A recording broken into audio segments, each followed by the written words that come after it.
पीर बधाई के इलाके में धमाका, 4 अशखास जाँ बहक, 7 अफराद जख्मी। जख्मी को अस्पताल मुंतकिल कर दिया गया। जख्मियों और जाँ बहक शख्स की शनाख्त की जा रही है।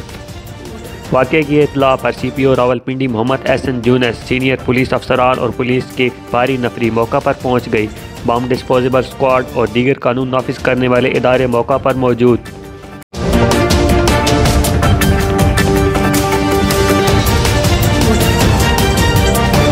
मकबूजा कश्मीर में तैनात 2 भारतीय फौजियों ने खुदकुशी कर ली। पहला वाक़या कपवाड़ा और दूसरा शुपैया में पेश आया, जहां दौरान ड्यूटी एहलकारों ने खुद को गोली मार ली। भारतीय हुकाम ने दोनों एहलकारों की खुदकुशी के वाक़े की तस्दीक करते हुए कहा, खुदकुशी से मुतल्लिक केस दर्ज कर लिया गया है, जबकि वाक़े से मुतल्लिक मज़ीद तहकीकात भी जारी हैं।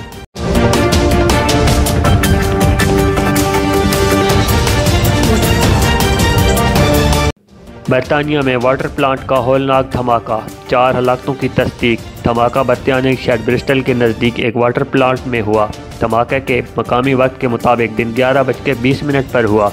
धमाके की इत्तला मिलती ही फायर ब्रिगेड, पुलिस और तबी अमला जाए वक़ुआ पर पहुँच गया।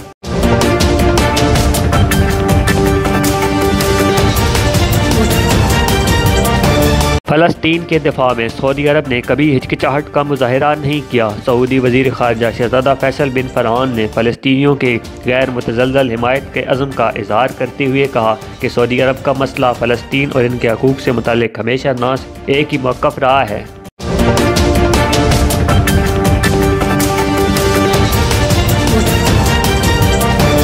वज़ीर आज़म इमरान खान से गवर्नर की मुलाकात, जज़ायर पर सिंध हुकूमत से बाज़ाब्ता मुज़ाकरात का हुक्म।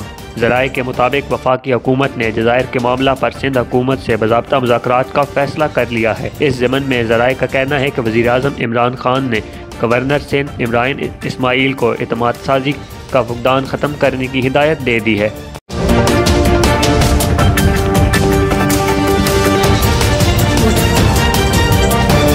नैब मुल्ज़मान को हरासा और अपने इख्तियारात का गलत इस्तेमाल न करे। सुप्रीम कोर्ट में नैब मुल्ज़मान के खिलाफ 1 से ज़ायद रेफरेंसेस दायर करने से मुतल्लिक दरखास्तों पर समाअत हुई। दौरान समाअत जस्टिस उमर अतिया बंदियाल ने रिमार्क्स दिए कि नैब मुल्ज़मान को हरासा और अपने इख्तियारात का गलत इस्तेमाल न करे। वाइट कॉलर क्राइम में दस्तावेज़ात शवाहिद देना होते हैं। हर रेफरेंस में 90 दिन का रिमांड जुल्म है। नैब को कानून के महताज रहकर ही फ़राइज़ सर अंजाम देना है।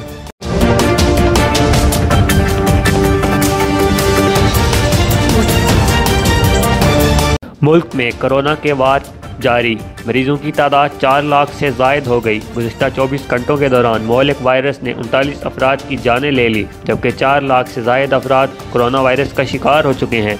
National command and operation centre की जानिब से जारी करदा अदद-ओ-शुमार के मुताबिक 24 घंटों में मुल्क में 42,904 कोरोना टेस्ट किए गए, जिसके बाद मजमूई कोरोना टेस्ट की तादाद 56,07,539 हो गई है।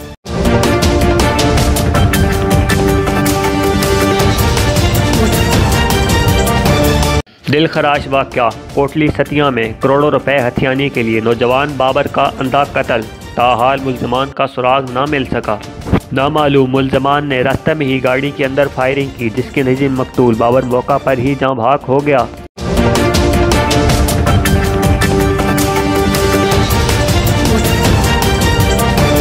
बाबर आजम ने न्यूजीलैंड के हालात को इंग्लैंड से बिल्कुल मुख्तलिफ करार दे दिया। कौमी क्रिकेट टीम के कप्तान बाबर आजम ने कहा कि हम ग्राउंड में प्रैक्टिस बहुत मिस कर रहे हैं। जब भी ग्राउंड प्रैक्टिस शुरू होगी तो ये सब कुछ पीछे रह जाएगा। हमारे लिए पाकिस्तान की नुमाइंदगी करना एक एजाज़ है।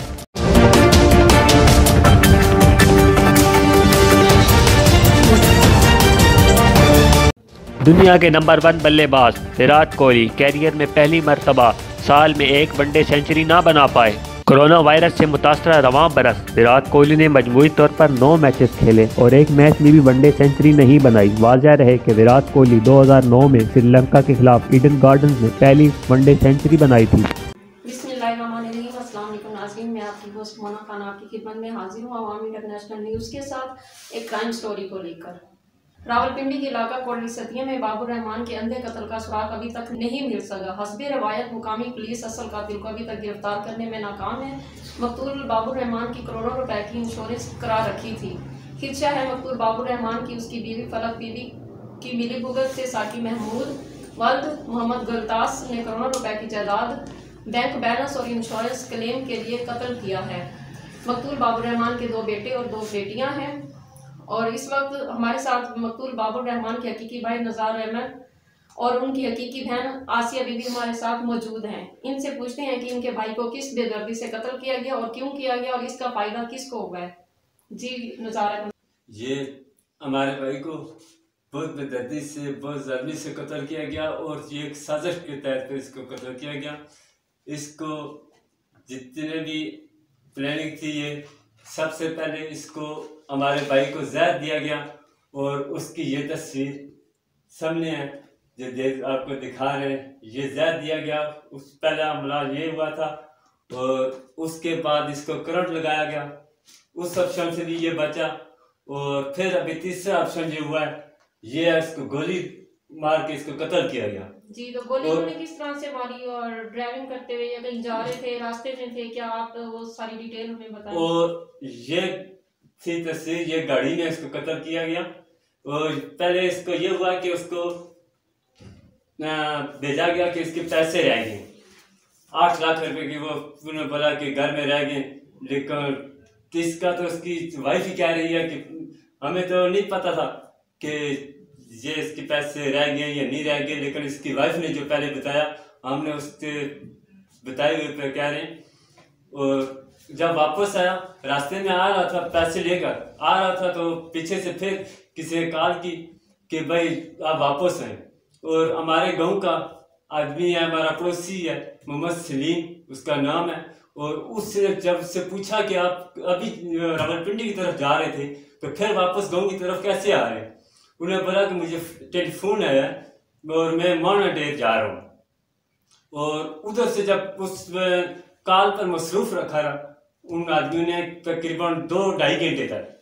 और उसके बाद जब वो वापस आ रहा था रावलपिंडी की तरफ, तो करोड़ चौकी के करीब चुनिया स्टाफ जब पहुंचा तो उधर आगे साकिर महमूद मोहम्मद गुलताज जो कि इसका सक्का भतीजा हमारा, जी, यानी कि आपके बड़े भाई के वो बेटे हैं, बड़े भाई के आपके सगे भतीजे हैं, सगे भतीजे हैं। और उन्होंने वहां पे आके ये गाड़ी रोक गई, यहाँ पे गाड़ी पार्किंग हुई है, उधर आकर उसके साथ कोई और आदमी शायद हुए और उन्होंने इसको उधर कत्ल किया, जिस पे हमें इन पर पूरा शक है।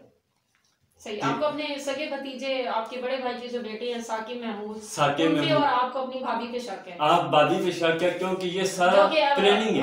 बाबर रहमान की मिसेज है। जी, बाबर रहमान की मिसेज है। उसका ये सारा प्लानिंग की सारी साजिश उसी की है। और तमाम जो टेलीफोनिक जो राब्ते हुए, ये इसकी वाइफ फलक बीबी टेलीफोनिक पर राब्ते, ये बाबर के साथ इसका टेलीफोनिक रब्ता था। और ये जो साकिब ये इसी के घर में था ठंडा पानी में, और इससे रब्ता करके वो उसको बता रहे थे कि अभी फलां जगह पे पहुंचा, फलां जगह पे पहुंचा।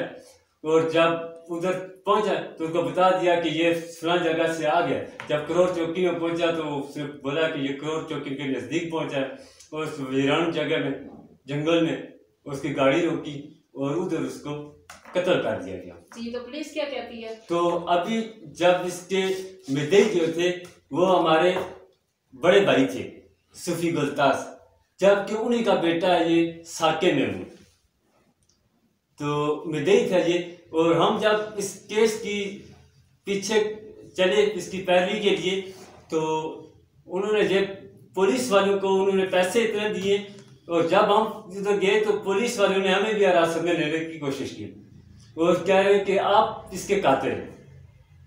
हालांकि ऐसा तो हुआ नहीं, ये आप उनके पास सबूत भी आए, कॉल डेटे निकाले, फिंगरप्रिंट आए, मेडिकल रिपोर्टें मिली है, इसके बावजूद भी पुलिस ने कोई एक्शन नहीं लिया। उन्होंने पैसे लेकर उल्टा हम पर उन्होंने दबाव डालना शुरू कर दिया। और ये हम अपील करते हैं कि हमें इस चीज का इंसाफ मिलना चाहिए और इसको ये मुद्दई जो है, ये मुद्दई को भी चेंज किया जाए और हमें इस केस की पैरवी करनी है और इंशाल्लाह हमें इसका इंसाफ मिलना चाहिए। और ये सीपीओ साहब को भी ये दरख्वास्त है हमारी कि ये मिदई को चेंज करके मेरा नाम निज़ार अहमद मोहम्मद रज़ाक को मिदई रखा जाए और इंशाल्लाह मैं इस केस की आखिर तक पैरवी करूँगा। जी, तो आसिया बीबी आप क्या कहेंगी इस वाक़ई के बारे में जो आपके भाई को इतनी बेदर्दी से कत्ल कर दिया गया? ये मैं कहती हूँ कि मेरे भाई को जब इतना मासूम हो, उसकी उम्र भी मेरे भाई की कोई भी नहीं थी बाबू की, तो इतना हम बहन भाइयों से छोटा था और इतना प्यार करने वाला भाई था हमारा, तो इस फूल को इन्होंने इतनी बेदर्दी से मिसक डाला और इन्होंने फिर छुपा भी डाला कि ये हमें बताया तक नहीं कि उसे कैसा कत्ल किया और क्या हुआ है क्या नहीं हुआ है। तो इतना एक फूल है ये बाबू, इसकी तस्वीर भी आपने देखी है कैसी है इसकी तस्वीर, और इन जालिमों ने इतनी बेदर्दी से मेरे भाई को मारा है। इतना प्यार करने वाला मेरा भाई इन बच्चों से, ये देखिए छोटे छोटे बच्चे। और आपके ये भतीजे और भाभी इस टाइम किस जगह पे हैं? ये अभी ठंडे कॉलोनी में, ठंडे कॉलोनी घर में जो अपने घर है, मेरे भाई का जो घर था उसी घर में रहती है वो। सही। और आपके भतीजे भी वो भी साथ ही लेके आए, वो अभी छोटे हैं ना, तो फिर उसी के पास हैं, उनके पास रहते हैं वहाँ पे। तो इसने कत्ल कर दिया है, अब कोई भी अब कदम उठाने वाला नहीं है। जो इसको बाबू को जो कत्ल है उसे बरामद किया जाए, कातिलों को सामने बेनकाब किया जाए। हमारे साथ कोई चलने वाला नहीं है, पुलिस जो है वो पैसा खा चुकी है, वो नहीं कुछ भी नहीं कर सकती। तो फिर भाई को इतनी बेदर्दी से उन्होंने मारा है गोली से। और उसके बेटे, ये इसके बेटे की ये देखिए इतने मासूम से मेरे भाई के बेटे, उन्होंने ये देखिए इनकी तस्वीर जो है, ये मासूम बच्चे हैं छोटे छोटे, इनसे इनका बाप का साया छीन लिया है, इन बच्चों को यतीम कर दिया है। ये देखिए इन बच्चों की तस्वीरें, यह इनके बच्चों की तस्वीरें जो इन्होंने छीन ली है, इनके बाप का साया छीन लिया है। और इसकी बीवी जो है इस भाई के, मेरे भाई के कत्ल करने में ये साथ है, इसका साथ मिली हुई है, इसको साथ मिली। और आपने अवामी पुलिस से जाकर जब रब्ता किया तो वो आपको क्या कह रही है? जब उससे रब्ता किया तो जब हमने ये क्योंकि मिदई हमारे बड़े भाई थे सफ़ी गत्तास, जिसका बेटा कातिल है साके में हूँ, तो पहले तो वो अच्छे चले, हमको पहले तो थाने जाने नहीं दे रहे थे ना, तो कह रहे थे कि नहीं आपने क्या मतलब है, आपने नहीं जाना, हमें बोल रहे कि आपने नहीं जाना है थाने।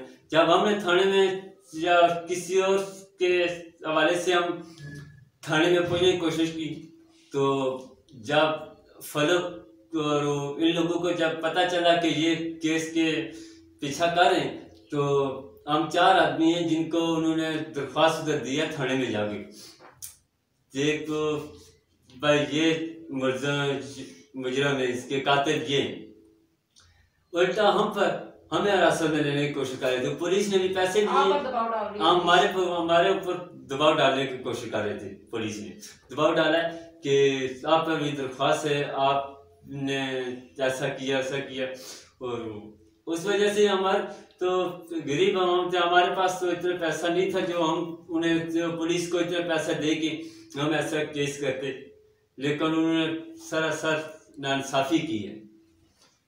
और हम ये चाहते हैं कि ये जो FIR कटाई ये गलत है, और उसको ऐसा किया कि पुलिस ने इसको खुदकशी कर दी।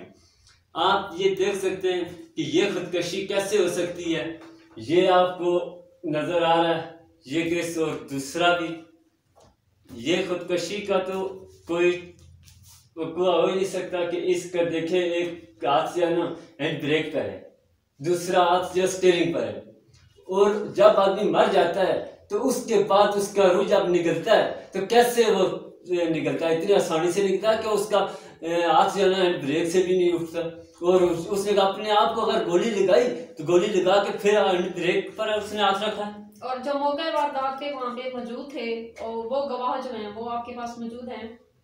जी, मौके के जो उस वक्त जो जंगल में ये वाकया हुआ है, उस वक्त उधर तो जंगल में तो स्टेप कोई भी नहीं था, लेकिन जब ये तस्वीरें बनाई गई हैं, ये सब कुछ ये तो हमें टेलीफोन जब हुआ तो गाड़ी, क्योंकि नया रोड थी, जीटी रोड उधर जब हमें फोन आया तो जब हम लोग उधर पहुंचे तो मुकामी पुलिस भी पहुंच गई। तकरीबन 1 किलोमीटर का फैसला भी नहीं है करोड़ चौकी में जहाँ पे ये आंधा कत्ल हुआ।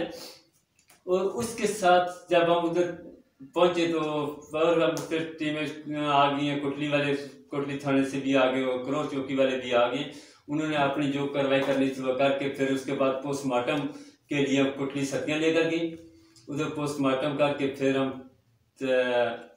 उसको जब वापस लेकर घर में आए तो इसने ये किया कि ये जब पहले इसने कराया, ये साकिब से पूछा गया कि घर से निकला जब ठंडे पानी से तो रास्ते से जाके वापस आप बोल रहे हैं कि हम इसको काले कर रहे थे बाबर को और हमें। ये किसने बोला?